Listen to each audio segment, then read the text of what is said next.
আসসালামু আলাইকুম রহমতুল্লাহ। আজকে আমরা নবম দশম শ্রেণীর রসায়ন 11তম অধ্যায়ের নাম হচ্ছে খনিজ সম্পদ জীবাশ্ম। এই অধ্যায় নিয়ে আমরা আলোচনা করব। এই অধ্যায়টা তোমাদের এসএসসি পরীক্ষার জন্য খুবই ইম্পর্টেন্ট একটা চ্যাপ্টার। এটা শুধু এসএসসি পরীক্ষার জন্য যে গুরুত্বপূর্ণ তা নয়, তোমরা যখন এইচএসসিতে উঠবা তখন রসায়ন দ্বিতীয় পত্রে জৈব রসায়ন নামে এই অধ্যায়টা পড়বা। ঠিক আছে, তো এই অধ্যায়ে তোমাদের অনেক ভয় থাকে যে এটা কিভাবে কি হবে, অনেকে এই অধ্যায় স্কিপ করো।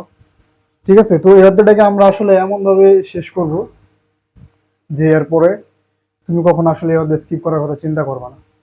ঠিক আছে, তুমি এই অধ্যায় থেকেই সবার আগে সৃজনশীল আনসার করবা ইনশাআল্লাহ তাআলা। তো ওইভাবে আমরা এই অধ্যায়টাকে শেষ করব।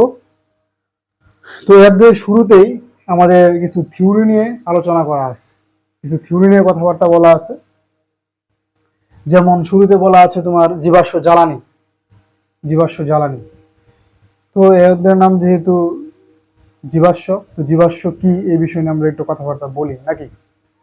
আচ্ছা, তো দেখো জীবাশ্মের সংজ্ঞা আমি এখানে লিখে রাখছি। মানে তোমাদের প্রথমে কিছু থিওরি আছে, 2-3 পৃষ্ঠায় কিছু থিওরি আছে। তো থিওরিতে যে জিনিসগুলো ইম্পর্টেন্ট ওগুলো আমি বোর্ডে লিখে রাখছি। ঠিক আছে, তোমরা একটা কাজ করবা, একটা খাতা আর কলম নিয়ে সুন্দর করে এগুলো নোট করবা। ঠিক আছে, তো চলো আমরা শুরু করি। তো দেখো শুরুতে বলা আছে যে জীবাশ্ম কি? জীবাশ্ম হচ্ছে যে বহু প্রাচীনকালে উদ্ভিদ এবং প্রাণীর মৃতদেহের যে ধ্বংসাবশেষ মাটির নিচে পাওয়া যায় তাকে বলা হয় জীবাশ্ম। ঠিক আছে, তো তোমার মনে করো বহু আগে, অনেক আগে, ঠিক আছে, মনে করো মিলিয়ন মিলিয়ন বছর আগে বা হাজার হাজার বছর আগে যে উদ্ভিদ এবং প্রাণীর ধ্বংসাবশেষ বা দেহাবশেষগুলা মাটির নিচে চাপা পড়েছে, ওই জিনিসগুলোকে বলা হচ্ছে জীবাশ্ম। ঠিক আছে, তো এই জীবাশ্ম থেকেই এগুলা বিভিন্ন পরিবর্তনের মধ্য দিয়ে এগুলা তোমার বিভিন্ন গ্যাস, তারপরে অপরিশোধিত তেল এগুলোতে রূপান্তরিত হয়েছে। ঠিক আছে, তো তোমার এই জীবাশ্মগুলা কি হয়েছে, এই তোমার বহু বছর আগের যে গাছ এবং প্রাণীর দেহাবশেষগুলো মাটির নিচে চাপা পড়েছে, ওইগুলাই তোমার কি হয়েছে, কয়লা, প্রাকৃতিক গ্যাস, পেট্রোলিয়াম এগুলোতে রূপান্তরিত হয়েছে মাটির নিচে থাকতে থাকতে। ঠিক আছে, তো এগুলোকে বলা হচ্ছে জীবাশ্ম জ্বালানি। জীবাশ্ম জ্বালানি কেন বলা হচ্ছে? ওই যে আমরা যেহেতু তোমার এই জীবাশ্মগুলাকেই, মানে কয়লা, প্রাকৃতিক গ্যাস, পেট্রোলিয়াম এগুলোকে জীবাশ্ম, এগুলোকে যেহেতু আমরা কি করি, জ্বালানি হিসেবে ব্যবহার করি, আমরা গ্যাসকে জ্বালানি হিসেবে ব্যবহার করি। এই যে পেট্রোলিয়াম থেকে আমরা আরো বিভিন্ন উপাদান পাই, যেমন পেট্রোল, ন্যাপথা, কেরোসিন, ডিজেল, এগুলোকে আমরা কি করি, বিভিন্ন জ্বালানি হিসেবে ব্যবহার করি। এই জন্যে তোমার জীবাশ্মগুলোকে কি বলা হয়, এইখানে কয়লা, প্রাকৃতিক গ্যাস, পেট্রোলিয়াম এই জীবাশ্মগুলোকে বলা হচ্ছে জীবাশ্ম জ্বালানি। ঠিক আছে, তো আশা করি যে জীবাশ্ম কি এটা বুঝতে পারছো। ঠিক আছে, তো এতক্ষণ আমরা জীবাশ্ম নিয়ে কথাবার্তা বললাম। এখন আমরা দেখবো প্রাকৃতিক গ্যাস। এখন আমরা কি দেখবো? প্রাকৃতিক গ্যাস। এই প্রাকৃতিক গ্যাস আমরা কোথা থেকে পাই? এই প্রাকৃতিক গ্যাসও আমরা এই জীবাশ্ম থেকেই পাই, মানে মাটির নিচ থেকে আমরা এই প্রাকৃতিক গ্যাসকে উত্তোলন করি। ঠিক আছে, তো এই প্রাকৃতিক গ্যাসের যে তোমার প্রধান উপাদান, এই প্রাকৃতিক গ্যাসের প্রধান উপাদান হচ্ছে মিথেন। প্রাকৃতিক গ্যাসের প্রধান উপাদান কি? মিথেন। মিথেনের সংকেতটা আমরা এভাবে লিখবো CH4। ঠিক আছে, তো এই সংকেতগুলো রেখা আমরা কিভাবে লিখতে হয় এগুলো আমরা একটু পরেই শিখবো। ঠিক আছে, তো প্রাকৃতিক গ্যাসের প্রধান উপাদান হচ্ছে মিথেন। ঠিক আছে, দেখো প্রাকৃতিক গ্যাসে আমাদের দেশে যে প্রাকৃতিক গ্যাসটা আমরা পাই, মানে আমাদের দেশে, আমাদের বাংলাদেশে যে প্রাকৃতিক গ্যাসটা পাওয়া যায়, ওইখানে মিথেনের পরিমাণটাই সবচেয়ে বেশি। কত পার্সেন্ট? ওইখানে মিথেনের পরিমাণ হচ্ছে 99.99%। ঠিক আছে, আমাদের দেশে যে প্রাকৃতিক গ্যাসটা পাওয়া যায়, ওই প্রাকৃতিক গ্যাসের মিথেনের পরিমাণ হচ্ছে 99.99%। ঠিক আছে, তো অন্যান্য দেশে যে প্রাকৃতিক গ্যাসটা পাওয়া যায়, ওই প্রাকৃতিক গ্যাসগুলোতে তোমার মিথেন বা আরো অন্যান্য উপাদানগুলো থাকে। যেমন ওইখানে ইথেন থাকে 7%, প্রোপেন থাকে 6%, বিউটেন থাকে, বিউটেন আর আইসো বিউটেন এই দুইটা মিলে থাকে 4%, আর পেন্টেন থাকে 3%। আর এখানে মিথেনের পরিমাণটা হচ্ছে 80%। তো প্রাকৃতিক গ্যাসে মানে কোনটার উপাদান কত পরিমাণ থাকে এটা একটু মনে রাখবা, MCQতে আসতে পারে। ঠিক আছে, তো এই ছিল আমাদের প্রাকৃতিক গ্যাস। প্রাকৃতিক গ্যাসটা আমরা ওই মাটির নিচ থেকে উত্তোলন করি। প্রাকৃতিক গ্যাসটা হচ্ছে কি মিথেন, যেটা আমরা রান্নার কাজে ব্যবহার করি। সিলিন্ডারের মধ্যে দেখো না সিলিন্ডারের মধ্যে কিন্তু মিথেন থাকে। তুমি যে সিলিন্ডারটা ব্যবহার করে গ্যাসে রান্না করতেছো, ওই সিলিন্ডারের মধ্যে কি থাকে? ওইখানে কিন্তু মিথেনটাই থাকে। ঠিক আছে, তো আমরা প্রাকৃতিক গ্যাসটা বুঝলাম। এই প্রাকৃতিক গ্যাসের পরে এখন আমরা দেখব পেট্রোলিয়াম। আমরা কি দেখবো এখন? পেট্রোলিয়াম। ঠিক আছে, পেট্রোলিয়াম কি? পেট্রোলিয়াম হচ্ছে একটা জীবাশ্ম জ্বালানি। পেট্রোলিয়াম কি? একটা জীবাশ্ম জ্বালানি। এটাও আমরা মাটির নিচ থেকেই পাই। তো পেট্রোলিয়ামটা হচ্ছে বিভিন্ন হাইড্রোকার্বনের মিশ্রণ। হাইড্রোকার্বন কি? হাইড্রোকার্বন নিয়ে আমরা একটু পরে বিস্তারিত আলোচনা করব, তাও একটু বলি। হাইড্রোকার্বন হচ্ছে একটা যৌগ। হাইড্রোকার্বন কি? হাইড্রোকার্বন হচ্ছে একটা যৌগ, যেখানে তোমার কার্বন আর হাইড্রোজেনের মিশ্রণ থাকবে। কি থাকবে? কার্বন আর হাইড্রোজেনের মিশ্রণ থাকবে। কার্বন এবং হাইড্রোজেনের মিশ্রণ থাকবে, ওইটাকে আমরা বলি হাইড্রোকার্বন। ঠিক আছে, যেমন এখানে দেখো যে মিথেন, CH4, এখানে কার্বন আছে এবং হাইড্রোজেন আছে। মিথেন একটা, এই প্রাকৃতিক গ্যাসটা হবে একটা হাইড্রোকার্বন। প্রাকৃতিক গ্যাসটা কি? প্রাকৃতিক গ্যাসটা হচ্ছে একটি হাইড্রোকার্বন। কেন? এখানে কার্বন এবং মিথেন, এই দুটো, সরি, এখানে কার্বন এবং হাইড্রোজেন, এই দুইটা যৌগ আছে। এই দুইটা যৌগের সমন্বয়ে তোমার কি গঠিত হয়েছে? প্রাকৃতিক গ্যাস মিথেন গঠিত হয়েছে। তাই এই প্রাকৃতিক গ্যাসকেও কি বলা হয়? একটি হাইড্রোকার্বন বলা হয়। তো আমরা যেটা বলতেছিলাম যে পেট্রোলিয়াম হচ্ছে একটি হাইড্রোকার্বন। ঠিক আছে, পেট্রোলিয়াম কি? বিভিন্ন হাইড্রোকার্বনের মিশ্রণ। কারণ এখানে কি থাকে? পেট্রোলিয়াম যেগুলো আছে, এগুলো হচ্ছে তোমার কার্বন এবং হাইড্রোজেন দিয়ে গঠিত যৌগ। কার্বন এবং হাইড্রোজেন দিয়ে গঠিত যৌগ। তো হাইড্রোকার্বন সম্পর্কে আমরা একটু পরে আরো বিস্তারিত আলোচনা করব ইনশাআল্লাহ তাআলা। তো এই বিষয়ে প্যানিক করার কিছুই নাই। ঠিক আছে, তো দেখো এই পেট্রোলিয়ামের একটা সংজ্ঞা আছে। আমরা পেট্রোলিয়ামের অবশ্য একটা খনি আছে। আমরা বলি না তেলের খনি বলি না? তো পেট্রোলিয়ামের একটা খনি আছে। পেট্রোলিয়ামটাকে যদি তুমি সরাসরি খনি থেকে উত্তোলন করো, তখন ওইটাকে বলা হয় অপরিশোধিত তেল। তুমি যদি কোনো তেল খনি থেকে সরাসরি উত্তোলন করো, সরাসরি কি করো? উত্তোলন করো মানে উঠাও। ঠিক আছে, মেশিন দিয়ে উঠাও, তখন ওটাকে বলা হয় অপরিশোধিত তেল। অপরিশোধিত তেল। ঠিক আছে, ওটাকে বলা হয় অপরিশোধিত তেল। আর এই অপরিশোধিত তেলটাকে বলা হয় পেট্রোলিয়াম। এই অপরিশোধিত তেলটাকে কি বলা হয়? পেট্রোলিয়াম। বুঝা গেল? ঠিক আছে, আমরা যে খনি থেকে অপরিশোধিত তেলগুলো উত্তোলন করি, ওটাকে বলা হয় পেট্রোলিয়াম। আর পেট্রোলিয়াম হচ্ছে বিভিন্ন হাইড্রোকার্বনের মিশ্রণ। মানে পেট্রোলিয়ামের যে যৌগ, পেট্রোলিয়াম যে উপাদানগুলো আছে, যেমন তোমার এখানে দেখো ন্যাপথা, কেরোসিন, ডিজেল, এগুলো হচ্ছে কার্বন আর হাইড্রোজেন দিয়ে গঠিত যৌগ। ঠিক আছে, এই জন্য এগুলোকে বলা হয় হাইড্রোকার্বনের মিশ্রণ। আশা করি বুঝতে পারছো। তো দেখো এই পেট্রোলিয়াম থেকে আমরা আরো কিছু উপাদান পাই। কিভাবে পাই? এই পেট্রোলিয়াম যখন তুমি খনি থেকে তুললে, এটা একটা অপরিশোধিত জিনিস, তাই না? এটাকে তোমার ব্যবহারের উপযোগী করতে হবে। কি করতে হবে? ব্যবহারের উপযোগী করতে হবে। দেখো আমরা যে পেট্রোলিয়ামটাকে মনে করো মাটির নিচ থেকে উত্তোলন করলাম, তুমি কি সরাসরি এই পেট্রোলিয়ামটাকে তোমার মোটর সাইকেলের মতো ঢেলে তুমি কি মোটর সাইকেল চালানো শুরু করবা? Obviously not. তুমি তা করবা না। কি করবা? তুমি ব্যবহার করবা কি? তুমি ব্যবহার করবা পেট্রোল। ঠিক আছে, আমরা মোটর সাইকেল চালানোর জন্য কি ব্যবহার করি? পেট্রোল ব্যবহার করি, অকটেন ব্যবহার করি। ঠিক আছে না? তো তাহলে কি করতে হবে বলো? এই পেট্রোলিয়ামটাকে তোমার পরিশোধিত করতে হবে। পরিশোধিত করার জন্য কি করতে হয়? এই পেট্রোলিয়ামটাকে পরিশোধিত করার জন্য আংশিক পাতন করতে হয়। কি করতে হয়? আংশিক পাতন। ঠিক আছে, এই অপরিশোধিত তেলটাকে আমাদের পরিশোধিত করার জন্য কি করতে হবে? আমাদের আংশিক পাতন করতে হবে। আংশিক পাতন করতে হবে। আংশিক পাতন করতে হবে। ঠিক আছে, আংশিক পাতন করতে হবে। এই আংশিক পাতন করার ফলে আমরা কি পাই? পেট্রোলিয়াম গ্যাস, তারপরে petrol, naphtha, kerosene, diesel, paraffin, pitch, এই জিনিসগুলো আমরা পাই এবং এই জিনিসগুলোকে আমরা বিভিন্ন কাজে ব্যবহার করি। ঠিক আছে, এখন দেখো এখানে দেওয়া আছে যে পেট্রোলিয়াম গ্যাসে কার্বন সংখ্যা কত, এর স্ফুটনাঙ্ক কত। আমরা আগেই বলছি যে পেট্রোলিয়াম হচ্ছে তোমার হাইড্রোকার্বন। ঠিক আছে, মানে ওইখানে কি থাকবে? হাইড্রোজেন এবং কার্বন থাকবে। তো কার্বন সংখ্যা কোনটাতে কত থাকলে ওটাকে আমরা কি বলবো? এখানে সুন্দর করে লেখা আছে, তুমি এই চারটা লিখে নিতে পারো, বইও সুন্দর করে দেওয়া আছে এগুলা। দেখো পেট্রোলিয়াম গ্যাসের মধ্যে কার্বন থাকবে 1 থেকে 4। কার্বন সংখ্যা কত থাকবে? 1 থেকে 4। যদি কার্বন সংখ্যা 1 থেকে 4 হয়, যেমন দেখো এখানে যে মিথেন আছে, মিথেনের কার্বন সংখ্যা কত? 1। মিথেনের কার্বন সংখ্যা কত? 1।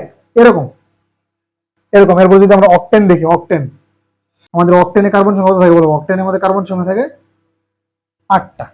ঠিক আছে, কার্বন সংখ্যা 8 থাকলে ওটাকে আমরা বলি অকটেন। বুঝতে পারছো?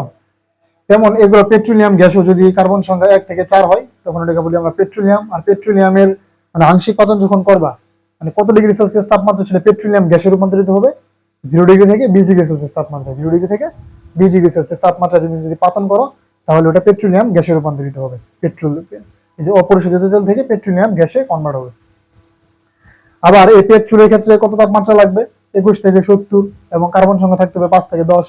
তারপর ন্যাপথা, তোমার এই যে ন্যাপথার জন্য কার্বন সংখ্যা থাকবে 7 থেকে 14, স্ফুটনাঙ্ক হবে 71 থেকে 120। ঠিক আছে, কেরোসিনের তোমার কার্বন সংখ্যা থাকবে কত 11 থেকে 16 এবং স্ফুটনাঙ্ক হবে 121 থেকে 170। এবং ডিজেলের কার্বন সংখ্যা কত হবে 17 থেকে 20, স্ফুটনাঙ্ক হবে 171 থেকে 270। এবং প্যারাফিনের কার্বন সংখ্যা 20 থেকে 30, স্ফুটনাঙ্ক হবে 171 থেকে 340। আর আমাদের যে পিচ, এই পিচের কার্বন সংখ্যা এটা দেওয়া আছে তোমার C greater than 30, মানে পিচের ক্ষেত্রে কার্বন সংখ্যা হবে 30-এর বেশি। এটা হচ্ছে কার্বন। সি মানে কি, সি দিয়ে বোঝানো হয়েছে কার্বন, সি দিয়ে কার্বন কি বোঝানো হয়েছে কার্বনকে আমরা কি দিয়ে প্রকাশ করি, সি দিয়ে। ঠিক আছে, এখানে কার্বন সংখ্যা কি হবে বলো 30 থেকে বেশি হবে। আর এখানে তোমার টেম্পারেচার বা তাপমাত্রা হবে 340 ডিগ্রি সেলসিয়াস থেকে বেশি। ঠিক আছে, তো এখানে যে জিনিসগুলো লেখা আছে এগুলো তোমার এই যে এখানে জীবাশ্ম কি বা পেট্রোলিয়াম কি এই জিনিসগুলো ক নাম্বারে আসতে পারে। ঠিক আছে, আর এখানে তোমার এই যে এখানে কোনটাতে কার্বন সংখ্যা কত, স্ফুটনাঙ্ক কত, বুঝতে পারছো। তারপরে তোমার যে প্রাকৃতিক গ্যাসে কোনটার পরিমাণ কতটুকু থাকে এই জিনিসগুলো এমসিকিউতে আসতে পারে। তো এখানে একটু রিডিং করবা আর অবশ্যই এগুলো একটু মুখস্থ করবা। ঠিক আছে, তো এই ছিল আমাদের মানে আমাদের প্রথম 2-3 পৃষ্ঠায় যে থিওরি আছে পেট্রোলিয়াম কি জীবাশ্ম কি ওই জিনিসগুলো নিয়ে আমরা একটু কথাবার্তা বললাম। এবার আমরা আমাদের যে মূল টপিক হাইড্রোকার্বন, আমাদের যে মূল জিনিস হাইড্রোকার্বন, এখন আমরা হাইড্রোকার্বন নিয়ে আলোচনা করবো ইনশাআল্লাহ তাআলা। ঠিক আছে, তো চলো দেখো এবার আমরা আমাদের যে মেইন টপিক হাইড্রোকার্বন, আমরা এখন হাইড্রোকার্বন নিয়ে কথাবার্তা বলবো। হাইড্রোকার্বন কি, হাইড্রোকার্বন জিনিসটা আসলে কি। একটু আগে বললাম যে হাইড্রোকার্বন হচ্ছে তোমার কার্বন এবং হাইড্রোজেন দ্বারা গঠিত যৌগ। শুধুমাত্র কার্বন এবং হাইড্রোজেন দ্বারা গঠিত যৌগকে আমরা কি বলবো, হাইড্রোকার্বন।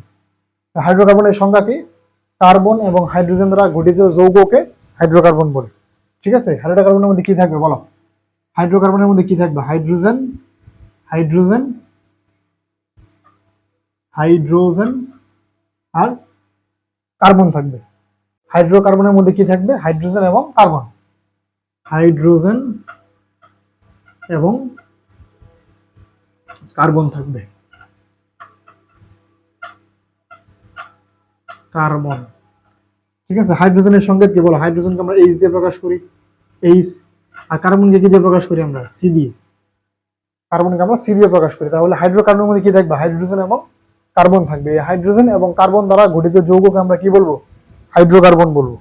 ঠিক আছে, তো এই হাইড্রোকার্বনের এখন ক্লাসিফিকেশন আছে। ও সরি, হাইড্রোকার্বনের কিছু এক্সাম্পল আমরা দেই। হাইড্রোকার্বনের কিছু এক্সাম্পল যদি আমরা ব্যবহার করি, হাইড্রোকার্বনের কিছু এক্সাম্পল যেমন এই যে এখানে লিখে দেখো, হাইড্রোকার্বনের কিছু উদাহরণ হলো তোমার মিথেন।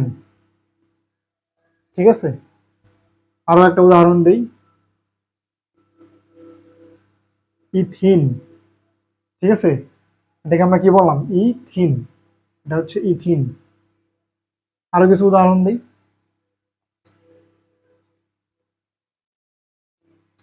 দেখো এখানে লিখলাম মনে করো সিএইচ ত্রিবন্ধন সিএইচ, এটা হচ্ছে ইথাইন, এটা কি ইথাইন। তারপরে আরো কিছু উদাহরণ লিখি, C6H6, এটা হচ্ছে বেনজিন, এটার নাম কি বেনজিন। ঠিক আছে, দেখো এখানে যতগুলা যৌগ লিখছি সবগুলা কি কার্বন এবং হাইড্রোজেনের সমন্বয়ে গঠিত হয়েছে না। এখানে সবগুলা যৌগ কি হয়েছে, কার্বন এবং হাইড্রোজেন দ্বারা গঠিত হয়েছে না। তো এগুলাকে বলা হচ্ছে কি হাইড্রোকার্বন। এখানে যেগুলা লিখছি সবগুলাকে কি বলা হচ্ছে, সবগুলাই হচ্ছে হাইড্রোকার্বন, সবগুলাই কি হাইড্রোকার্বন। কারণ এই সবগুলাই হচ্ছে তোমার হাইড্রোজেন এবং কার্বন দ্বারা গঠিত যৌগ। দেখো হাইড্রোজেন এবং কার্বন দ্বারা গঠিত যৌগ, এগুলো হচ্ছে হাইড্রোকার্বন। তো এখানে দেখো, এখানে যে আমি লিখলাম মিথেন, ঠিক আছে, এখানে দেখো এখানে আমরা কার্বন কার্বন মানে এখানে তোমার মাঝখানে 2টা বন্ধন দিছি, এই যে মাঝখানে 3টা বন্ধন দিছি। তারপরে এই যে এখানে দেখো এই C6H6 এই যৌগটা কেমন জানো, এই যৌগটা দেখতে হচ্ছে এরকম, এই C6H6 যৌগটা দেখতে হচ্ছে এরকম, যৌগটা দেখতে হচ্ছে এরকম, ঠিক আছে? এই যৌগটা দেখতে কেমন? এরকম, বুঝতে পারছো? এখন এগুলো এক একটা এক এক রকম, এক একটা এক এক রকম, তাহলে এগুলোর অবশ্যই ভিন্ন ভিন্ন নাম আছে। এই হাইড্রোকার্বন গুলোর কি আছে বলো? ভিন্ন ভিন্ন ধরন আছে, নাম আছে, বিভিন্ন বিভিন্ন শ্রেণী বিভাগ আছে। তো এখন এই হাইড্রোকার্বনটাকে যদি আমরা ক্লাসিফিকেশন করি, আমরা দুইটা মেইন শ্রেণী বিভাগ এখান থেকে পাবো। হাইড্রোকার্বনের দুইটা মেইন শ্রেণী বিভাগ এখান থেকে আমরা পাবো। একটা হচ্ছে এলিফ্যাটিক হাইড্রোকার্বন, একটা হচ্ছে এলিফ্যাটিক হাইড্রোকার্বন, আর একটা হচ্ছে অ্যারোমেটিক হাইড্রোকার্বন, একটা হচ্ছে অ্যারোমেটিক হাইড্রোকার্বন, ঠিক আছে? তো হাইড্রোকার্বনটা যদি আমরা ভাগ করি, আমরা মেইন দুইটা পার্ট পাবো। একটা কি পাবো বলো? এলিফ্যাটিক হাইড্রোকার্বন, একটা হচ্ছে এলিফ্যাটিক হাইড্রোকার্বন, এলিফ্যাটিক হাইড্রোকার্বন। তোমরাও লেখো, ঠিক আছে? খাতা কলমে সুন্দর করে লেখো, এলিফ্যাটিক হাইড্রোকার্বন। আরেকটা হচ্ছে অ্যারোমেটিক হাইড্রোকার্বন, আরেকটা হচ্ছে কি বলো? Aromatic hydrocarbon, aromatic, aromatic hydrocarbon, hydrocarbon, বুঝতে পারলা? তো আমরা হাইড্রোকার্বনকে যদি দুইটা দুইটা অংশে ভাগ করি, মানে মেইন দুইটা ভাগ। হাইড্রোকার্বনের প্রধানত শ্রেণীবিভাগ দুইটা, একটা হচ্ছে এলিফ্যাটিক হাইড্রোকার্বন আর একটা হচ্ছে অ্যারোমেটিক হাইড্রোকার্বন। এখন এই এলিফ্যাটিক হাইড্রোকার্বনকে আমরা অ্যারোমেটিককে কোনো ভাগ করব না, ঠিক আছে? আমরা অ্যারোমেটিক হাইড্রোকার্বনকে কোনো ক্লাসিফিকেশন আর করবো না, কারণ তোমাদের বইয়ে অ্যারোমেটিক হাইড্রোকার্বন সম্পর্কে তেমন কিছু বলা নাই। এই অ্যারোমেটিক হাইড্রোকার্বন সম্পর্কে বিস্তারিত তোমরা ইন্টারমিডিয়েটে পড়বা ইনশাআল্লাহ তাআলা, ঠিক আছে? তো আমাদের এলিফ্যাটিক সম্পর্কে বেশি আলোচনা করা আছে। তো এলিফ্যাটিককে আবার এখানে আমরা দুইটা ভাগে ভাগ করবো। এলিফ্যাটিককে আমরা দুইটা ভাগে ভাগ করব, ঠিক আছে? একটা মুক্ত শিকল আর একটা হচ্ছে বদ্ধ শিকল। কি কি অংশ ভাগ করবো বলো তো? একটা মুক্ত শিকল আর একটা হচ্ছে বদ্ধ শিকল। একটা হচ্ছে মুক্ত শিকল হাইড্রোকার্বন, মুক্ত শিকল, এখানে লিখবা মুক্ত শিকল হাইড্রোকার্বন, আর একটা হচ্ছে বদ্ধ শিকল হাইড্রোকার্বন, একটা হচ্ছে কি বদ্ধ শিকল হাইড্রোকার্বন, বদ্ধ শিকল হাইড্রোকার্বন। কোনটা কি আমরা সবই ক্লিয়ার করবো এগুলা। এলিফ্যাটিক কি, অ্যারোমেটিক কি, তারপরে তোমার মুক্ত শিকল কি, বদ্ধ শিকলকে আমরা সবই ক্লিয়ার করবো, ঠিক আছে? তারপর ক্লাসিফিকেশন গুলো দেখে নাও। এই মুক্ত শিকলকে আবার দুইটা শ্রেণীবিভাগ করা যায়। মুক্ত শিকলকে কয়টা শ্রেণীবিভাগ করা যায় বলো? মুক্ত শিকলকে দুইটা, একটা হচ্ছে সম্পৃক্ত মুক্ত শিকল হাইড্রোকার্বন, সম্পৃক্ত, সম্পৃক্ত মুক্ত শিকল হাইড্রোকার্বন, মুক্ত শিকল হাইড্রোকার্বন, আর একটা হচ্ছে অসম্পৃক্ত মুক্ত শিকল হাইড্রোকার্বন, অসম্পৃক্ত মুক্ত শিকল হাইড্রোকার্বন, অসম্পৃক্ত মুক্ত শিকল হাইড্রোকার্বন, মুক্ত শিকল হাইড্রোকার্বন। এই বদ্ধ শিকলও সেম, বদ্ধ শিকলও সেম। এখানে আমরা বদ্ধ শিকলকে দুটো ভাগে ভাগ করতে পারবো। একটা হচ্ছে সম্পৃক্ত বদ্ধ শিকল হাইড্রোকার্বন, আর একটা হচ্ছে অসম্পৃক্ত বদ্ধ শিকল হাইড্রোকার্বন। এটাও সেম, সম্পৃক্ত আর অসম্পৃক্ত। এটাও সম্পৃক্ত আর কি অসম্পৃক্ত। সম্পৃক্ত বদ্ধ শিকল হাইড্রোকার্বন, আর একটা হচ্ছে অসম্পৃক্ত বদ্ধ শিকল হাইড্রোকার্বন, অসম্পৃক্ত বদ্ধ শিকল হাইড্রোকার্বন। বুঝা গেল? এগুলো ক্লাসিফিকেশন বুঝছো কিনা? ঠিক আছে, আমরা হাইড্রোকার্বনকে মেইনলি দুইটা ভাগে ভাগ করবো। একটা হচ্ছে তোমার এলিফ্যাটিক হাইড্রোকার্বন, একটা অ্যারোমেটিক হাইড্রোকার্বন, ঠিক আছে? তো এলিফ্যাটিককে আবার আমরা দুটো ভাগে ভাগ করতে পারি, একটা মুক্ত শিকল আর একটা বদ্ধ শিকল। মুক্ত শিকলকে আবার দুটো ভাগে ভাগ করা যায়, একটা হচ্ছে সম্পৃক্ত মুক্ত শিকল, অসম্পৃক্ত মুক্ত শিকল। বদ্ধ শিকলকে দুইটা, সম্পৃক্ত বদ্ধ শিকল, অসম্পৃক্ত বদ্ধ শিকল। বুঝা গেছে? এখন এগুলো আমরা বিস্তারিত আলোচনা করবো। এখন কি করবো আমরা বলো? এখন এগুলো সম্পর্কে আমরা বিস্তারিত আলোচনা করব, ঠিক আছে? চলো আমরা বিস্তারিত আলোচনা করি। এই চারটা তোমরা তুলছ, সেটা যদি তুলে থাকো তাহলে আমি এই পাশে মুছে দিলাম, ঠিক আছে? এই পাশে আমরা মুছে দিয়ে আমরা এই পাশে আমরা একটা একটা করে আলোচনা করি, একটা একটা করে আলোচনা করি, ঠিক আছে? তো অ্যারোমেটিকটা আমি মুছে দিলাম, আমরা সবই আলোচনা করবো, বুঝতে পারছো? আগে আমরা এই পাশে আলোচনা করি, এই পাশটা মুছে দিলাম, ঠিক আছে? বদ্ধ শিকলটাও মুছে দিলাম, সেগুলো তোমরা তুলছ, এটাও মুছে দিলাম। চলো আমরা এখন বিস্তারিত আলোচনা করি। দেখো এখন আমরা এলিফ্যাটিক নিয়ে আলোচনা করবো। এলিফ্যাটিকটা আসলে কি? এই এলিফ্যাটিক কথার অর্থ হচ্ছে তোমার চর্বি। এলিফ্যাটিক কি? এলিফ্যাটিক মানে হচ্ছে তোমার কি এলিফ্যাটিক মানে হচ্ছে চর্বি, ঠিক আছে। দেখো এলিফ্যাটিক শব্দের অর্থ হচ্ছে চর্বিজাত, চর্বি বা চর্বিজাত। এলিফ্যাটিক কথার অর্থ কি? চর্বিজাত, ঠিক আছে। তোমার এলিফ্যাটিক যে হাইড্রোকার্বন গুলা আছে, এই যৌগগুলা তোমার বিভিন্ন প্রাণীর চর্বি থেকে পাওয়া যায়, ঠিক আছে। এই যে এলিফ্যাটিক হাইড্রোকার্বনের যে যৌগগুলো আছে এগুলা কোথা থেকে পাওয়া যায়? বলো, এলিফ্যাটিক হাইড্রোকার্বনের যৌগগুলা প্রাণীর চর্বি থেকে পাওয়া যায়, ঠিক আছে, প্রাণীর চর্বি থেকে। এই জন্য এগুলোকে বলা হয় এলিফ্যাটিক হাইড্রোকার্বন। এগুলো পাওয়া যায় কোথা থেকে বলো? প্রাণীর চর্বি থেকে। এলিফ্যাটিক হাইড্রোকার্বনের যৌগগুলো প্রাণীর চর্বি থেকে পাওয়া যায়, প্রাণীর চর্বি থেকে পাওয়া যায়, এই জন্য এগুলোকে বলা হয় এলিফ্যাটিক হাইড্রোকার্বন। আর এই পাশে অ্যারোমেটিক ছিল না? এই অ্যারোমা শব্দের হচ্ছে সুগন্ধ। অ্যারোমা শব্দের অর্থ কি? সুগন্ধ। এগুলো তোমার সুগন্ধি জাত যৌগ, মানে তোমার এই যৌগগুলো সুগন্ধযুক্ত বলে তোমার এগুলোকে বলা হতো অ্যারোমেটিক। অ্যারোমেটিক আমরা আরেকটু পরে আসতেছি, ঠিক আছে। তো এলিফ্যাটিক মানে কি? এলিফ্যাটিক মানে হচ্ছে তোমার প্রাণীর চর্বি, আর যেহেতু এগুলা চর্বিজাত, এলিফ্যাটিক শব্দের অর্থ চর্বিজাত, যেহেতু এই যৌগগুলো তোমার প্রাণীর চর্বি থেকে পাওয়া যায়, তাই এগুলোকে বলা হয় এলিফ্যাটিক হাইড্রোকার্বন। ওকে, তো এলিফ্যাটিক হাইড্রোকার্বনকে আমরা দুইটা ভাগে ভাগ করেছিলাম, একটা মুক্ত শিকল আর একটা কি বদ্ধ শিকল, ঠিক আছে। মুক্ত শিকল, বদ্ধ শিকল।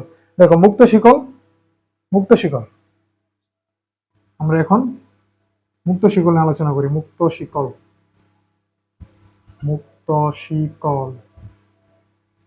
শিকল মানে কি বলা? শিকল শব্দের অর্থ, শিকল মানে কি বুঝতেছো? শিকল মানে কি? চেইন দেখছো না? শিকল দেখছো না? লোহার শিকল, বড় লম্বা শিকল, চেইন, ঠিক আছে। তো দেখো আমি এখানে একটা জিনিস লিখি, দেখো এই যে এখানে একটা জিনিস লিখি, এটা কি চেইনের মতো দেখা যায় কিনা বলো তো? এই যে কার্বন, মনে করো কার্বন দিয়ে একটা চেইন বানাইলাম, কার্বনের একটা কি বানাইলাম? কার্বনের একটা চেইন বানাইলাম। এটাকে একটা শিকলের মতো দেখা যাচ্ছে না? দেখা যাচ্ছে এটাকে একটা শিকলের মতো লাগতেছে, এই জন্য কি বলা হয়? এগুলাকে শিকল বলা হয়। কি বলা হয়? শিকল। দেখো মুক্ত শিকল মানে কি? মুক্ত শিকল মানে হচ্ছে তোমার দুই প্রান্তের কার্বন গুলা মুক্ত অবস্থায় থাকবে। কি থাকবে? মুক্ত অবস্থায় থাকবে, এই জন্য এটাকে বলা হয় মুক্ত শিকল। বুঝা গেছে? মুক্ত শিকল কেন বলা হলো? শিকল কেন বলা হয়? কারণ তোমার কার্বনের যৌগগুলোকে একটা শিকলের মতো থাকে, একটার পর একটা যুক্ত থাকে, এই জন্য বলা হয় শিকল। আর যেহেতু দুই কার্বন গুলা এখানে দুই পাশে দুইটা কার্বন মুক্ত অবস্থায় থাকে, এই জন্য বলা হয় মুক্ত শিকল, ঠিক আছে। এটা হলো মুক্ত শিকল। এখন আমরা মুক্ত শিকলের মধ্যে দুইটা ভাগ করছি, একটা হলো সম্পৃক্ত মুক্ত শিকল আর একটা অসম্পৃক্ত মুক্ত শিকল। এখন আমরা বলবো সম্পৃক্ত মুক্ত শিকল। কি বলবো? সম্পৃক্ত মুক্ত শিকল। সম্পৃক্ত মুক্ত শিকল হাইড্রোকার্বন, সম্পৃক্ত মুক্ত শিকল হাইড্রোকার্বন। দেখো আমরা অলরেডি এই যে এখানে দেখাইছি, দেখো তো এই যে এখানে কি আছে? এখানে যদি একটা যৌগ লিখি CH3, এই যৌগটার নাম ইথেন। এই যৌগটার নাম কি? এই যৌগটার নাম ইথেন। এখানে দেখো তো আমি কি দিছি? এখানে মাঝখানে একটা বন্ধন দিছি না? এখানে মাঝখানে কি দিছি? একটা বন্ধন দিছি। আবার এখানে মাঝখানে দুইটা বন্ধন দিছি, এখানে মাঝখানে তিনটা বন্ধন দিছি, বুঝছো? এই যে এই শিকলে কি করছি? এই কার্বন শিকলে আমরা একটা বন্ধন দিছি, কার্বনের মাঝখানে একটা বন্ধন দিছি। আবার এই যে এইখানে যে শিকলটা আমরা লিখছি, এখানে কার্বন আর কার্বনের মাঝখানে দুইটা বন্ধন দিছি। এখানে যে শিকলটা লিখছি, এখানে কার্বন আর কার্বনের মাঝখানে তিনটা বন্ধন দিছি। তো দেখো সম্পৃক্ত মানে হচ্ছে তোমার যে কার্বন শিকলে যে কার্বন শিকলে কার্বন কার্বন একক বন্ধন থাকবে, কার্বন কার্বন কি থাকবে? একক বন্ধন থাকবে, তাকে বলা হবে সম্পৃক্ত মুক্ত শিকল হাইড্রোকার্বন। যে কার্বন শিকলে কার্বন কার্বন একক বন্ধন থাকবে, কার্বন আর কার্বনের মাঝখানে কি থাকবে? এই যে কার্বন আর কার্বনের মাঝখানে একক বন্ধন থাকবে, ওইটাকে আমরা বলবো সম্পৃক্ত মুক্ত শিকল হাইড্রোকার্বন। সম্পৃক্ত মুক্ত শিকল হাইড্রোকার্বন। যদি কার্বন কার্বন একক বন্ধন থাকে তখন তাকে বলা হবে সম্পৃক্ত মুক্ত শিকল হাইড্রোকার্বন। যেমন যদি উদাহরণ দিই, উদাহরণ কি? সম্পৃক্ত মুক্ত শিকল হাইড্রোকার্বন উদাহরণ কি বলো? উদাহরণ হচ্ছে অ্যালকেন। উদাহরণ কি?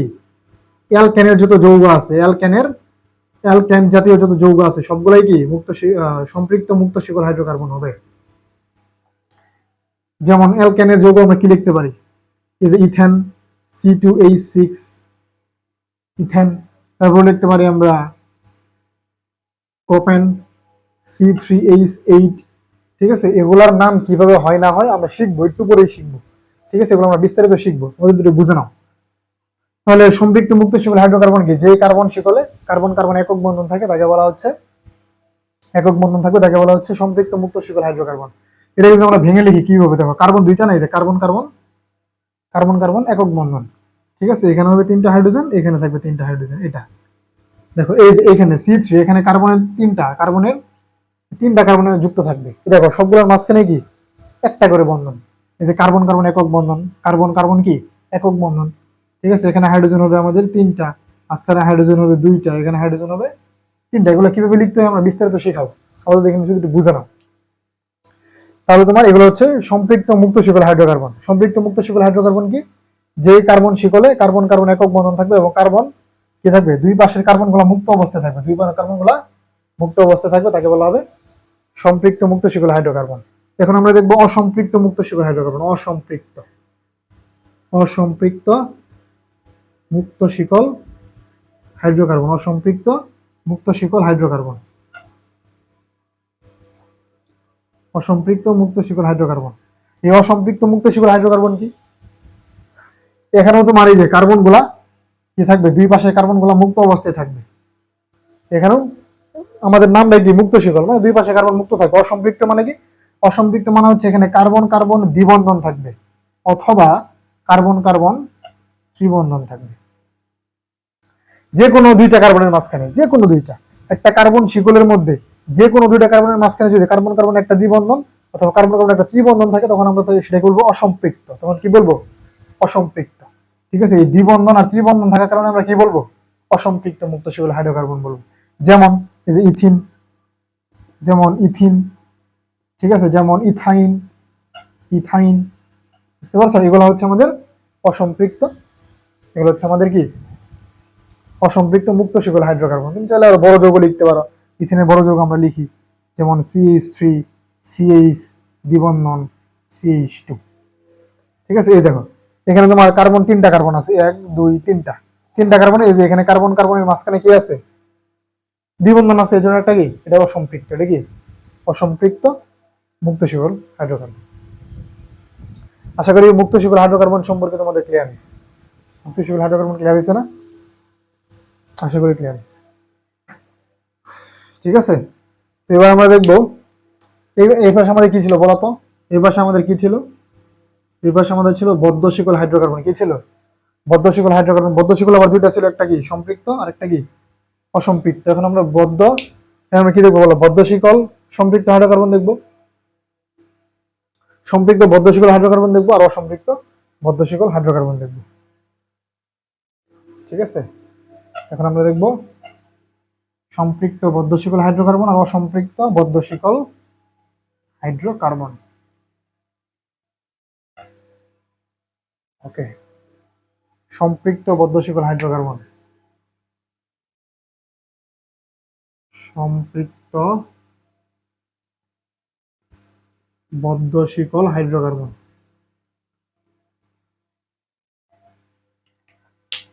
সম্পৃক্ত মানে কি বলো? একটু আগে বুঝলাম, সম্পৃক্ত মানে কার্বন কার্বন একক বন্ধন, শেষ, আর কিছু না। সম্পৃক্ত মানে কি থাকবে? কার্বন কার্বন একক বন্ধন থাকবে, সবগুলোতে কার্বন কার্বন একক বন্ধন থাকবে। বদ্ধ শিকল মানে কি? এই দেখো কার্বন গুলা এখানে বদ্ধ অবস্থায় থাকবে, তোমার কার্বন গুলা কি থাকবে? বদ্ধ অবস্থায় থাকবে। এই যে একটার সাথে আরেকটা চক্রাকারে বদ্ধ আবদ্ধ অবস্থায় থাকবে, একটা আবদ্ধ অবস্থায় থাকবে, এগুলা বলা হবে বদ্ধ শিকল, ঠিক আছে। তো আর সবগুলা কার্বনের মাঝখানে কি থাকবে? একক বন্ধন থাকবে। কার্বন গুলা বদ্ধ অবস্থায় থাকবে এবং কার্বনের মাঝখানে কি থাকবে? একক বন্ধন থাকবে, এটাকে আমরা বলবো সম্পৃক্ত বদ্ধ শিকল হাইড্রোকার্বন। তখন হাইড্রোজেন যুক্ত করো। দেখো সবসময় মনে রাখবা একটা কার্বনের, আমরা যে এই অধ্যায়ে মানে আমাদের এই হাইড্রোকার্বনের অধ্যায়ে আমরা কার্বনের যোজনী 4 ব্যবহার করি। কত ব্যবহার করি? কার্বনের যোজনী আমরা জানি 2 আর 4, কার্বনের যোজনী 2 এবং 4। কিন্তু এই অধ্যায়ে আমরা সবগুলা কার্বনের ক্ষেত্রে যোজনী কত ব্যবহার করি? 4, মানে কার্বনের 4টা হাত থাকবে। কয়টা হাত থাকবে? কার্বনের 4টা হাত থাকবে এই জায়গায়, ঠিক আছে। তো দেখো তো এই কার্বনের কয়টা হাত হয়েছে এই জায়গায়? একটা, দুইটা হাত কমপ্লিট না? তাহলে যতগুলো হাত খালি থাকবে ততগুলো হাত আমরা হাইড্রোজেন দিয়ে পূর্ণ করবো। কি দিয়ে পূর্ণ করবো? হাইড্রোজেন দিয়ে পূর্ণ করবো। তো এখানে আমরা দুইটা হাইড্রোজেন দিব, H2। দেখো এখানেও কার্বনের একটা দুইটা হাত আছে, এখানেও আমরা দুইটা হাইড্রোজেন দিব। এখানেও কার্বনের একটা দুইটা হাত আছে, এখানেও আমরা দুইটা হাইড্রোজেন দিব। বুঝতে পারছো? তাহলে এই যৌগটার নাম কি হলো বলো? 3 কার্বনের অ্যালকেন। যেহেতু কার্বন কার্বন একক বন্ধন, আর কার্বন কার্বন একক বন্ধন থাকলে ওটাকে আমরা বলি অ্যালকেন। কি বলি? অ্যালকেন। অ্যালকেন, অ্যালকিন, অ্যালকাইন, এগুলো সম্পর্কে আমরা বিস্তারিত সামনে পড়বো। কিছু মনে রাখো যে কার্বনের মাঝখানে যদি একক বন্ধন থাকে ওটাকে আমরা বলি অ্যালকেন। যেহেতু অ্যালকেন বলি, এটা যেহেতু 3 কার্বনের অ্যালকেন, 3 কার্বনের অ্যালকেনের নাম হচ্ছে প্রোপেন। 3 কার্বনের অ্যালকেনের নাম কি? 3 কার্বনের অ্যালকেনের নাম হচ্ছে প্রোপেন। আর যেহেতু এটা বদ্ধ অবস্থায় আছে, বদ্ধ অবস্থায় থাকার কারণে এটাকে বলা হয় সাইক্লোপ্রোপেন। কি বলা হয়? সাইক্লোপ্রোপেন। বদ্ধ অবস্থায় থাকার কারণে এটাকে কি বলা হয় বলো? সাইক্লোপ্রোপেন। ঠিক আছে? তো আরেকটা জিনিস আমরা জানি, আরেকটা জিনিস কি জানি, যে অ্যালকেনের সাধারণ সংকেত হচ্ছে CN, H2n+2। এটা হচ্ছে অ্যালকেনের সাধারণ সংকেত। এগুলো সম্পর্কে আমরা বিস্তারিত পড়ব। Don't upset. ঠিক আছে? হতাশ হয় না, আমরা পড়বো এগুলো বিস্তারিত। জাস্ট একটু বুঝো এখন। এটা হচ্ছে অ্যালকেনের সাধারণ সংকেত বলে এটাকে। তো এখানে যদি আমরা n এর মান 3 বসাইতাম, তাহলে এখানে কি দেবো? কার্বন হতে 3টা, হাইড্রোজেন হতে 8টা। 3 দোকানে 6 আর 2 যোগ করলে 8, হাইড্রোজেন হতে 8টা। কিন্তু এই জায়গায় হাইড্রোজেন আছে, দেখো এই জায়গায় প্রোপেনের মধ্যে হাইড্রোজেন আছে 1 2 3টা, সরি 6টা। এই যৌগের মধ্যে কার্বন 3টা ঠিকই আছে, হাইড্রোজেন আছে 6টা। ঠিক আছে? তো মনে রাখবা এখানে তাহলে হাইড্রোজেন আমাদের কয়টা কম? 2টা হাইড্রোজেন কম। তো একটা জিনিস মনে রাখবা যে যখন বদ্ধ শিকল গুলোতে হাইড্রোজেন সংখ্যা 2টা কমই থাকে, সেটা হোক অ্যালকেন, হোক অ্যালকিন, হোক অ্যালকাইন, কি থাকে? আমাদের সাধারণ সংকেতের যেই মানে হাইড্রোজেন থাকার কথা, ওইখান থেকে 2টা হাইড্রোজেন কম থাকে। এটা মনে রাখবা। ঠিক আছে? তো এই আর কিছু না, এটি বোঝানোর জন্য এটা লেখা হয়েছে। তো এগুলো আমরা বিস্তারিত সামনে আরো পড়বো। তাহলে আমরা কি বললাম, যেহেতু 3 কার্বনের অ্যালকেন, এই জন্য আমরা প্রোপেন। 3 কার্বনের অ্যালকেনের নাম প্রোপেন। আর যেহেতু একটা চাক্রিক যৌগ, মানে চক্রাকারে যৌগ, আবদ্ধ যৌগ গঠন করে, এই জন্য এটা বলা হয় সাইক্লো। কি বলা হয়? সাইক্লো। এই জন্য এটার নাম হয় সাইক্লোপ্রোপেন। দেখো আর 4 কার্বন দিয়ে একটা দেখাই। 1 2 3, দেখেন একটা 4টা, এই 4 কার্বন। ঠিক আছে না? 4 কার্বন। তাহলে হাইড্রোজেন যুক্ত করো, এখানেও 2টা হাইড্রোজেন, এখানেও 2টা হাইড্রোজেন, এখানেও 2টা হাইড্রোজেন, এখানেও 2টা হাইড্রোজেন। তাহলে কি হলো? C4H8। C4H8। এটার নাম কি বলো? 4 কার্বনিক অ্যালকেনের নাম কি? দেখো সবগুলো একক বন্ধন না, এখানে একক বন্ধন, এখানে একক বন্ধন, সবগুলো আমরা কার্বন কার্বনের মাঝখানে একটা করে বন্ধন ব্যবহার করছি, একক বন্ধন ব্যবহার করছি। এই জন্যই তো সম্পৃক্ত, নাকি? একক বন্ধন দিয়েছি দেখে সম্পৃক্ত। তাহলে 4 কার্বনিক অ্যালকেনের নাম কি? এই 4 কার্বনের অ্যালকেনের নাম হচ্ছে, 4 কার্বনের অ্যালকেনের নাম হচ্ছে বিউটেন। কি নাম? বিউটেন। 4 কার্বনের অ্যালকেনকে কি বলে বলো? বিউটেন। 4 কার্বনের অ্যালকেনকে বলে বিউটেন। ঠিক আছে? যেহেতু চক্রাকারের যৌগ, এই জন্য নাম আমরা কি বলবো? সাইক্লোবিউটেন। কি বলবো? সাইক্লোবিউটেন। যেহেতু চক্রাকারে গঠন করছে, এই জন্য আমরা বলবো সাইক্লোবিউটেন। এবার সম্পৃক্ত বদ্ধ শিকল ক্লিয়ার হয়েছে কিনা? আশা করি ক্লিয়ার। এবার আমরা অসম্পৃক্ত বদ্ধ শিকল দেখবো। কি দেখবো? অসম্পৃক্ত বদ্ধ শিকল। এই যে অসম্পৃক্ত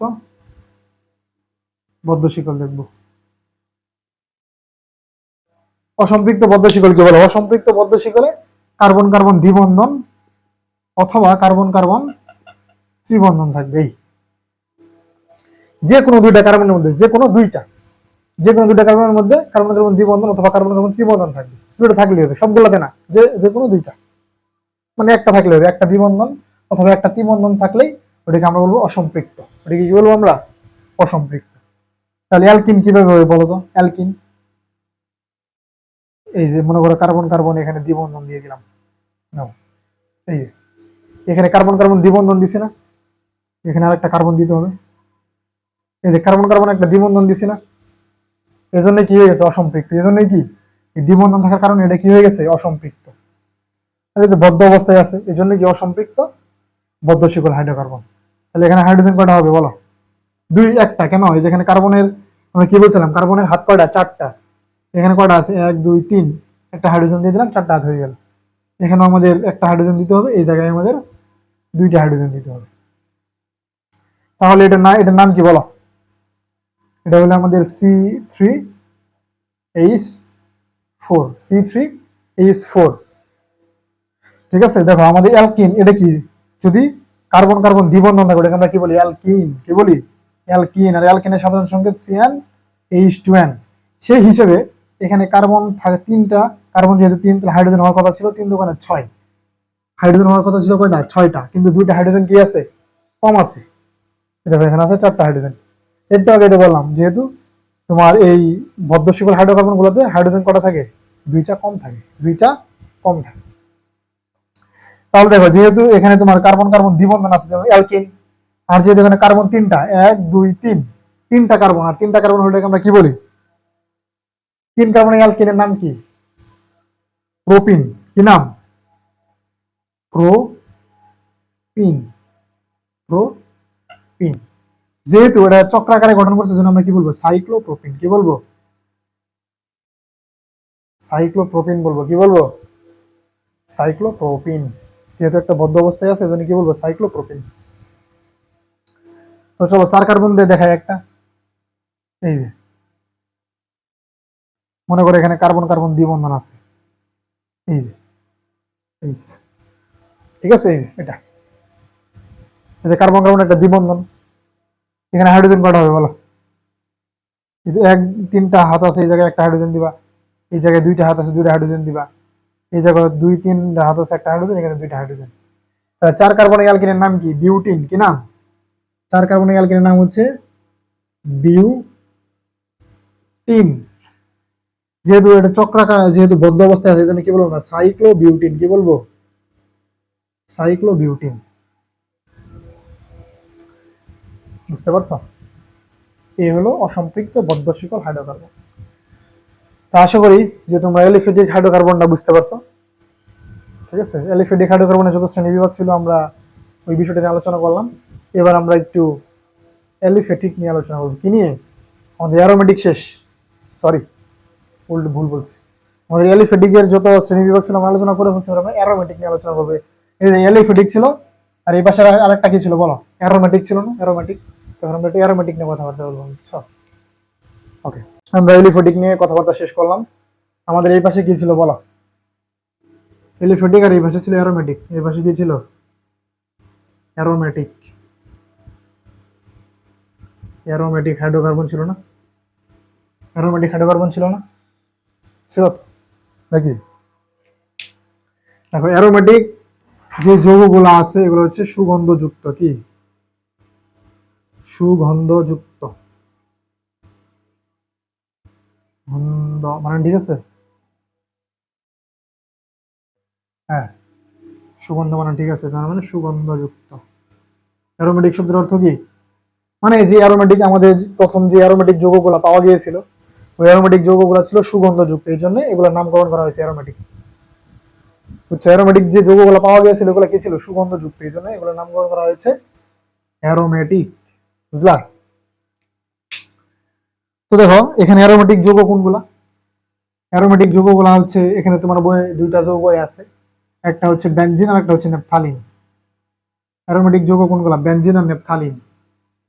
একটা হচ্ছে বেনজিন, বেনজিন, বেনজিনের সংকেত কি বলো, C6H6, কার্বন আর হাইড্রোজেন থাকবে নাকি। আর নেপথালিন, নেপথালিন, এই নেপথালিন চিনো তোমরা, হ্যাঁ নেপথালিন কিন্তু সুগন্ধযুক্ত, বাজারে পাওয়া যায় বড়ির মতো দেখবা।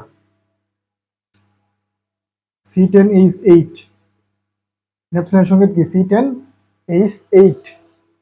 আমি আরেকটা বেশি পড়াবো, এটা তোমাদের বুট পরীক্ষায় আসে, ফেনল। আরেকটা আছে কি, ফেনল। ফেনল হচ্ছে তোমার C6H5OH, C6H5OH, এটা হচ্ছে ফেনল। এই তিনটা অ্যারোমেটিক যৌগ পড়াবো তোমার আমি, ঠিক আছে। এই অ্যারোমেটিক যৌগ থেকে পরীক্ষাতে কি আসে জানো, তোমারে বলবে বেনজিন একটা অ্যারোমেটিক যৌগ, প্রমাণ করো। নেপথালিন একটা অ্যারোমেটিক যৌগ, প্রমাণ করো। ফেনল একটা অ্যারোমেটিক যৌগ, প্রমাণ করো। একটা আসবে, যে কোনো একটা আসবে। এটা আসবে খ নাম্বারে। কই আসে, প্রচুর পরিমাণে আসে তোমাদের সিকিউ এর খতে। তোমাদের সিকিউ আছে না, ক্রিয়েটিভ কোশ্চেন, মানে সৃজনশীলের খতে এই তিনটার একটা আসে, দিয়ে বলো যে এটা একটা অ্যারোমেটিক যৌগ, ব্যাখ্যা করো। তো এটা অ্যারোমেটিক যৌগ আমাদের বইয়ে এরকম ব্যাখ্যা নাই, তো আমরা একটা সুন্দর ব্যাখ্যা শিখবো। একটা যৌগ অ্যারোমেটিক কখন হয়? ঠিক আছে, একটা যৌগ অ্যারোমেটিক হওয়ার জন্য হাকেল তত্ত্ব অনুসরণ করে। কি তত্ত্ব অনুসরণ করে বলো? কি তত্ত্ব অনুসরণ করে? হাকেল তত্ত্ব। ঠিক আছে, একটা যৌগ অ্যারোমেটিক হওয়ার জন্য হাকেল তত্ত্ব অনুসরণ করে। যদি হাকেল তত্ত্ব মানে, সরি কি লিখছি এটা, হাকেল লিখছি, হাকেল। যদি হাকেল তত্ত্ব মানে তাহলে সেটা অ্যারোমেটিক যৌগ। যদি হাকেল তত্ত্ব মানে সেটা অ্যারোমেটিক যৌগ হবে, আর যদি হাকেল তত্ত্ব না মানে অ্যারোমেটিক যৌগ হবে না। বোঝা গেল নাকি বোঝা গেল না বলো? এখন হাকেল তত্ত্ব কি? হাকেল তত্ত্ব কি? হাকেল তত্ত্ব হচ্ছে তোমার, হাকেল তত্ত্ব হচ্ছে যে কোনো একটা অ্যারোমেটিক যৌগের মধ্যে 4n+2 সংখ্যক সঞ্চারণশীল পাই ইলেকট্রন থাকতে হবে। হাকেল তত্ত্ব কি? 4n+2 সংখ্যক 4n+2 সংখ্যক সঞ্চারণশীল পাই ইলেকট্রন থাকতে হবে। সঞ্চারণশীল, সঞ্চারণশীল, এটা হচ্ছে পাই, এটা হচ্ছে ইলেকট্রন, পাই ইলেকট্রন থাকতে হবে। বোঝা গেল নাকি বোঝা গেল না? বুঝে তো যায় নাই, আমি জানি। ঠিক আছে, 4n+2 সংখ্যক সঞ্চারণশীল পাই ইলেকট্রন থাকতে হবে। আর এখানে n এর মান হবে 0, 1, 2 পূর্ণ সংখ্যায়। n এর মান হবে কি? পূর্ণ সংখ্যায়। তুমি 4n+, আচ্ছা কিভাবে করতে হবে এটা দেখাও। ওকে রাইট, এখন আমরা আগে পাই ইলেকট্রনটা বুঝতে হবে। কি বুঝতে হবে আমাদের? Pi electron. আমাদের পাই ইলেকট্রন চিনি না নাকি? আমরা পাই ইলেকট্রন চিনি? চিনি না তো। এই দেখো, আমরা এখানে কি করছিলাম, কার্বন কার্বন একক বন্ধন দেখছি, কার্বন কার্বন দ্বিবন্ধন দেখছি, কার্বন কার্বন ত্রিবন্ধনও দেখছি, দেখছি না? ঠিক আছে, তো একটা বন্ধন কিভাবে গঠিত হয়? একটা বন্ধন গঠিত হয় তোমার দুইটা ইলেকট্রনের মাধ্যমে, দুইটা ইলেকট্রনের মাধ্যমে। ঠিক আছে, আমরা সমযোজী বন্ধন শিখছি না? সমযোজী বন্ধন শিখছ? কিভাবে সমযোজী বন্ধন গঠিত হয় বলো তো? কিভাবে গঠিত হয় সমযোজী বন্ধন? দুইটা পরমাণু ইলেকট্রন শেয়ার করে সমযোজী বন্ধন গঠন করে। হ্যাঁ, জানো না এটা? জানো তো তোমরা নাকি? তোমরা তো জানো। ঠিক আছে, তো সমযোজী বন্ধনে কি হয় বলো? ঠিক আছে, দুটো ইলেকট্রন শেয়ার হয়, মানে আমরা দেখবো যে এগুলো হচ্ছে সমযোজী বন্ধন। এই যেগুলো কি, সবগুলাই সমযোজী বন্ধন। বুঝছো? এখন সমযোজী বন্ধন আবার দুই ধরনের।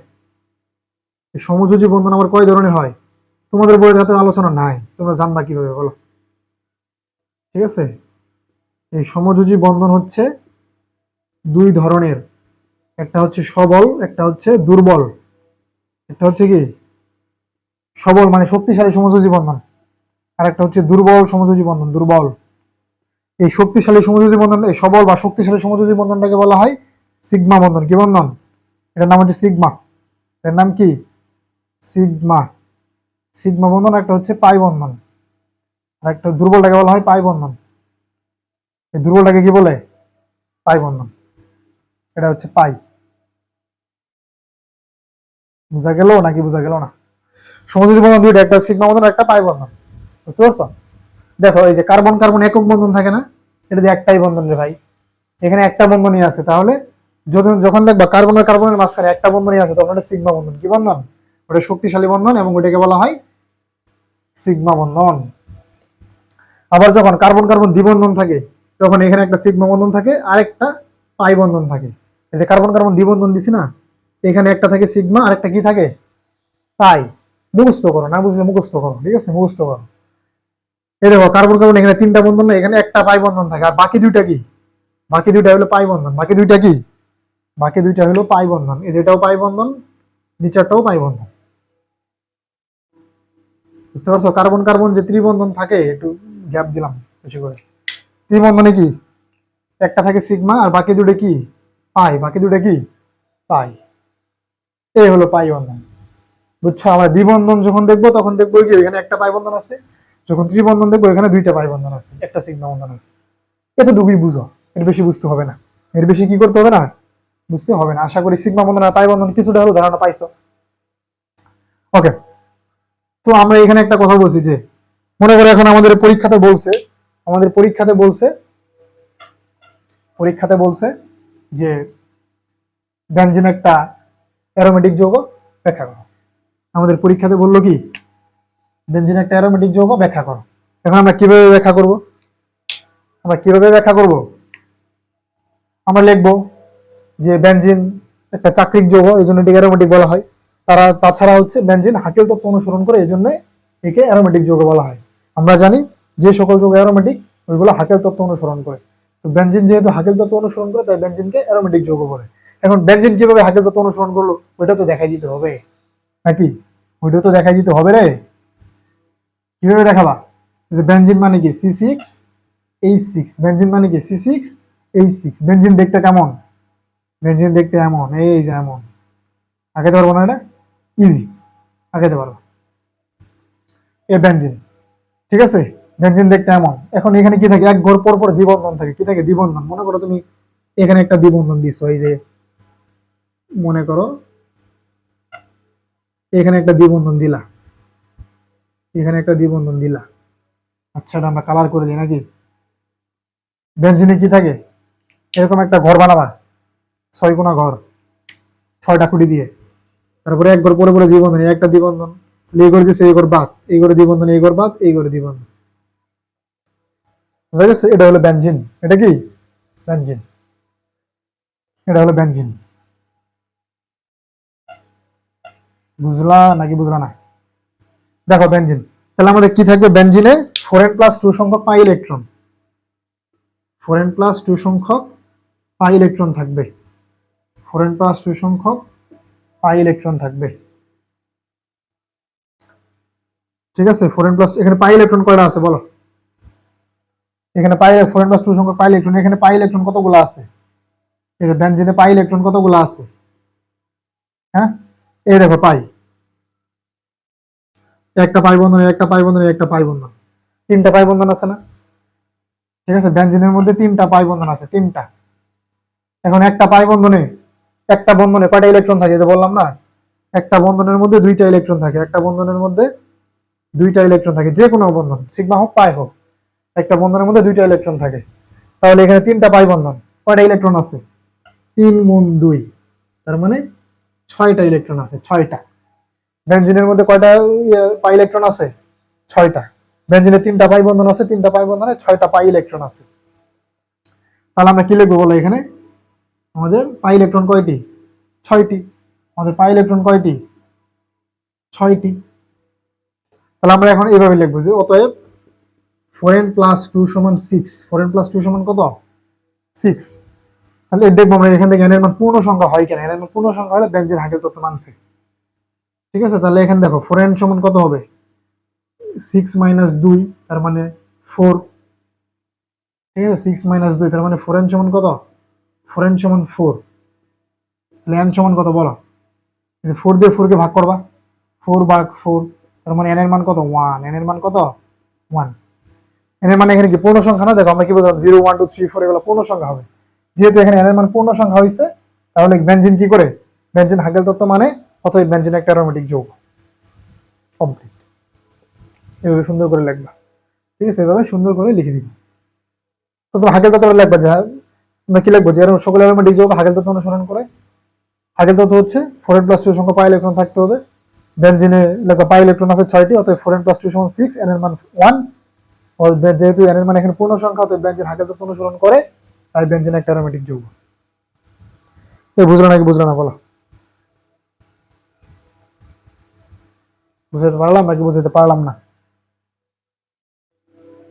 এবার ন্যাপথ্যালিন কিভাবে অ্যারোমেটিক যৌগ আমরা একটু দেখি। ন্যাপথ্যালিন কিভাবে অ্যারোমেটিক হইলো? ন্যাপথ্যালিন মানে কি? C10H8। ন্যাপথ্যালিন মানে কি? C10H8। ঠিক আছে? তাহলে ন্যাপথ্যালিন না আঁকাও। ন্যাপথ্যালিন এরকম, ন্যাপথ্যালিনের একটা বেনজিন আঁকাবা আগে, আর আগে ন্যাপথ্যালিন আঁকানোর জন্য একটা বেনজিন আঁকাবা, 2টা বেনজিন আঁকাবা, এর সাথে জোড়া লাগে আরেকটা বেনজিন আঁকাবা। এই যে, এই যে, এটা হচ্ছে ন্যাপথ্যালিন। এটা কি? ন্যাপথ্যালিন। এখন দ্বিবন্ধন দিতে হবে। দেখো এই যে মাঝখানে যে কমন দাগ আছে না, এই কমন দাগের ওইখানে একটা দ্বিবন্ধন দিবা আগে, কমন দাগে দ্বিবন্ধন দিবা। তারপরে এই এক ঘরে দিছো, তাহলে এই ঘর বাদ, এই ঘরে দ্বিবন্ধন দিবা, এই ঘর বাদ, এই ঘরে দ্বিবন্ধন দিবা। বুঝছো? যেহেতু এই দ্বিবন্ধনটা এখানে দিয়ে দিছো, তাহলে এই ঘর বাদ, এখানে দ্বিবন্ধন দিবা, এই ঘর বাদ, এখানে দ্বিবন্ধন দিবা। এটা হলো ন্যাপথালিন। এটা কি, এটার নাম কি বলো? ন্যাপথালিন। ন্যাপথালিন। এখানে পাই বন্ধন কয়টা আছে বলো তো? 1 2 3 4 5টা। 5টা পাই বন্ধন, তাহলে ইলেকট্রন কয়টা? 5 গুণ 2, 10টা পাই ইলেকট্রন আছে। কয়টা? 10টা পাই ইলেকট্রন আছে। তাহলে 4n+2 সংখ্যক, 4n+2 সমান কি হবে? 10। 4n এর মান কত? 2 এর পাশে বিয়োগ করো, তাহলে 8। 4 দিয়ে ভাগ করলে n এর মান কত হবে? n এর মান হবে 2। n এর মান কত হবে? 2। যেহেতু এটা পূর্ণ সংখ্যা, হাকেল তত্ত্ব মানছে, তার মানে অ্যারোমেটিক, তার মানে ন্যাপথালিন কি একটা অ্যারোমেটিক যৌগ। ন্যাপথালিন কি? ন্যাপথালিন একটা অ্যারোমেটিক যৌগ। বোঝা গেল নাকি বোঝা গেল না? কমেন্টে জানাবো, কমেন্টে, ঠিক আছে? ওকে, তাহলে এবার আমরা একটু দেখি। এবার আমরা একটু জেনে, আরেকটা আছে না ফেনল, ফেনল অ্যারোমেটিক কিনা ওই ব্যাটার একটু আমরা টেস্ট করি। চলো, কই লিখবো? হ্যাঁ, বুঝতে হবে। আমরা এখানে মুছে উপরে ফেনলটা লিখি। এই যে এখানে ফেনলটা করি, দেখো দেখো ফেনল। এই ফেনল কেমন দেখতে? ফেনল দেখতে এরকম হবে, বুঝছো? বেঞ্জিন আঁকাবা, একটা বেঞ্জিন আঁকাবা, আর ওর মাথায় একটা ওএইচ লাগবা। কি লাগবা? বেঞ্জিনের মাথায় একটা ওএইচ লাগবে, এটাই ফেনল, ওইটাই ফেনল। ঠিক আছে, তাহলে এখানে দ্বিবন্ধন দিতে হবে। মনে করে এই করে দ্বিবন্ধন দিছ, এই করে মনে করে দ্বিবন্ধন দিছ, তাহলে এই ঘর বাদ এই ঘরে, এই ঘর বাদ এই ঘরে, মানে বেঞ্জিনি, বুঝছো? ফেনলটা হচ্ছে বেঞ্জিনি। শুধু মাথায় একটা ওএইচ দিতে হবে, মাথায় একটা কি দিতে হবে? ওএইচ দিতে হবে। তাহলে এখানে দেখো একই না? ফেনলের মধ্যে তোমার 3টা পাই বন্ধন আছে, 3টা পাই বন্ধন, আর 3টা পাই বন্ধনে 6টা পাই ইলেকট্রন আছে, 6টা পাই ইলেকট্রন আছে। ফেনলের মধ্যে 6টা পাই ইলেকট্রন আছে। তাহলে 4n+2 সমান কত? 6। n এর মান কত হবে? দেখাইছি তো, n এর মান হবে 1। n এর মান হবে 1। এই যে এইভাবে বের করবো, n এর মান হবে 1।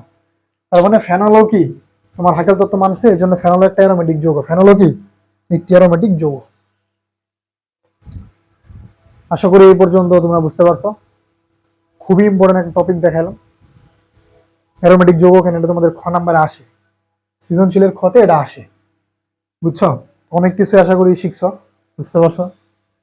আমরা এর পরের ক্লাসে